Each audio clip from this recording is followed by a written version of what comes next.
Hello again and welcome in our fourth video update. This time we are going to talk about something very interesting, our first-person melee combat. Victor, our lead combat designer, will tell you some in-depth information how it works in a few moments, but let me first introduce you how we did a research for the fencing and battles and all that stuff.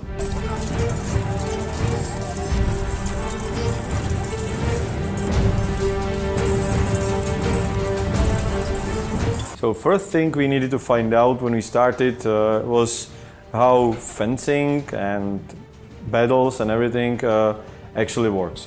So of course we Googled, we find a lot of online reference and read some books, but then we went to on location. We talked with a lot of real fencers and living history reenactors, and most importantly we visited a lot of real world battles reenactments, where we met a lot of interesting people who are really trying to do the most hardcore way of fencing. When we had our contacts, we started to do some rehearsals with the best fencers we've met. What we did is we asked them to show us the most common techniques and ways how to fence. We put a lot of cameras around them, put action camera on the head of one of them. Our aim was to find out how it looks from first person when you actually fight with someone. We were a little bit scared that the first person combat will not work in the game, that the player will not see what this character is doing, and it will be very unintuitive.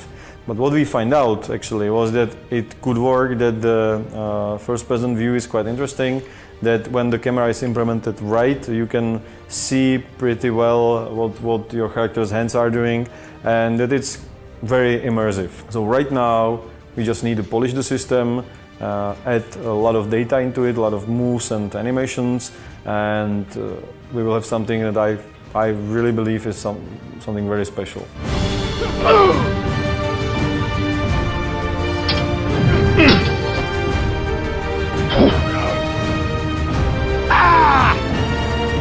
So that was our research, and now let's have a look how it's implemented in the game. Hi, I am Victor, and I'm going to tell you how you fight in Kingdom Come Deliverance. Please be aware that what you are going to see is heavily work in progress. Animations are not final, and not all systems are already implemented. We still have a long way to go, and I wanted to thank you that you are going with us. So, the basics.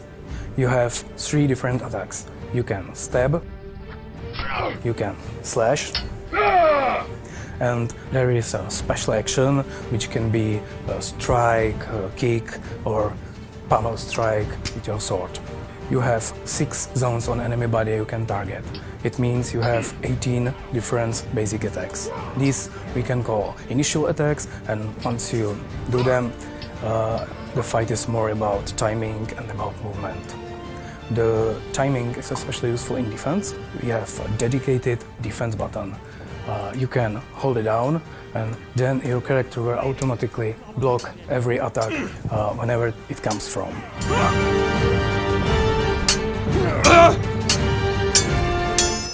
But if you wait with that and actually press the defense into the enemy attack, you will parry the enemy sword to the side, and you have a chance for counter attack.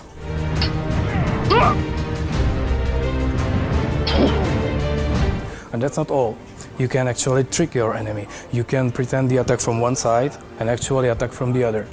You can use your surrounding, you can maneuver enemy into not very good position.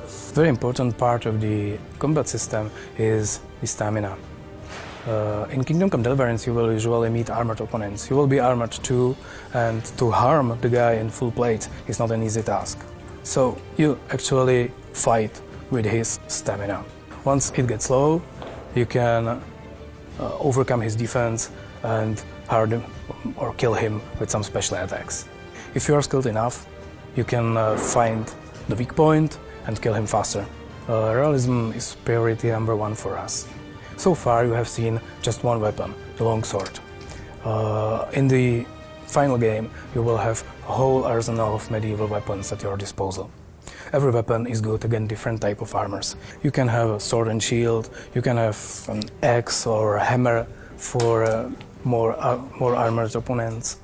You can even use your bow or crossbow and kill the enemy from distance.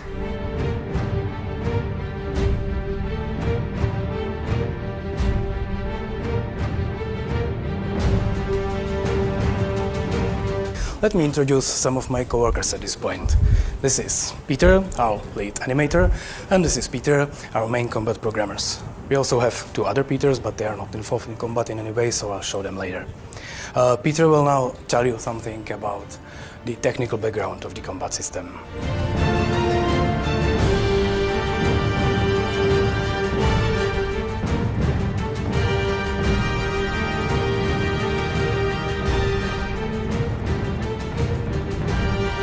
We want to create great, realistic combat system.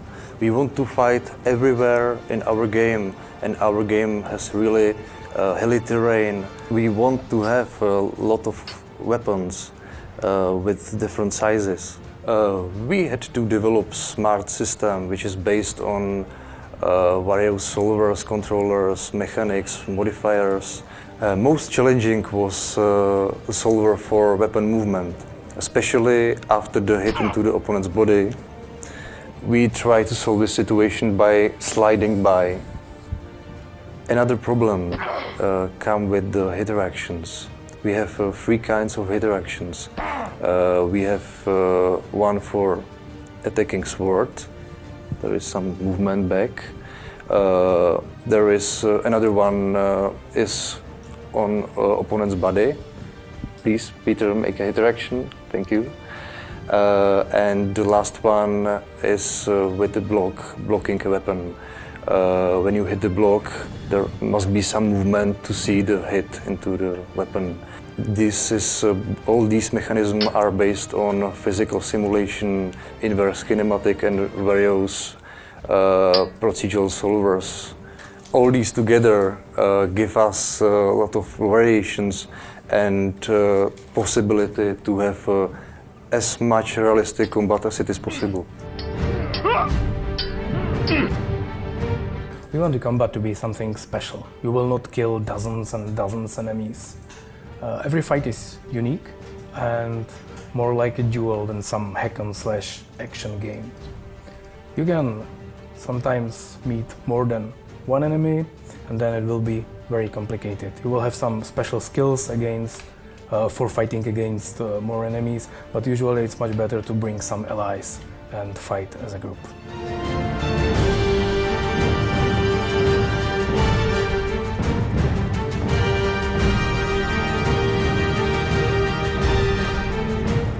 You are asking us a lot about castle sieges and large-scale battles. Sorry, we don't want to reveal much at this point, but regarding large battles, we try to recreate some of famous historical battles of the era, where the player just as one chess piece on the large chessboard. You will use our combat system and fight for your life and try to survive. There will be, at the moment, there is no strategy mode planned, there is no tactical leading, you will not lead the army, you will just fight your fight on the battlefield. However, multiple smaller battles will be included in the game, as well as castle sieges. These actually happen at the fixed points in the story, and you may even have some involvement in overall strategy decisions or things like that. We will be still playing an RPG game. So, for example, it may look like there's a castle that needs to be taken, I have some guys and trebuchets here, so what I can do? I may wait for the night and infiltrate the castle if I am good at stealth. I may just open the gates, or I may poison the water source, or anything like that. Or I can just ignore this possibility and lead a full-scale charge with archers and artillery support.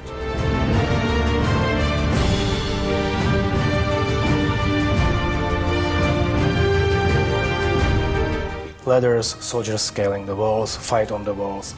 At some point you will be also able to defend the castle. You can just stand on the top of the walls, shoot arrows, splash boiling oil, or just fight off the attackers. If you feel that the system is too complicated or you are not very good at action games, don't worry. Deliverance is still an RPG game. it's not only you who is fighting, but also your character. And also your character has skills and perks and abilities. So when the enemy is too strong for you, you can just slow down a little bit and level up. You may find some famous trainer and train at him. You can read book about fencing. You can just level up by fulfilling some other quests. And then your character is stronger. That doesn't only mean that you strike stronger. The actually whole combat system is working on the RPG base. So, for example, if your character's sword skill is higher than your opponent's, you are faster than him. And it's way easier for you to block his attacks, to parry his attacks, to counter-attack and all this. Or alternatively, you can just pull out your bow or crossbow and shoot the enemy. Or you can bribe him, or you can call someone for help, or anything you can come up with.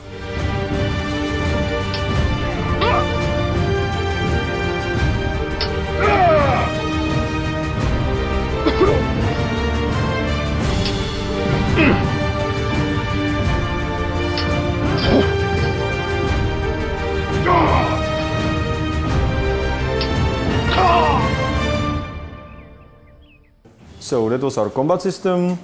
Thank you for watching. Next time we are going to show you some of our AI systems, NPC life cycles and the whole emergent world, so stay tuned.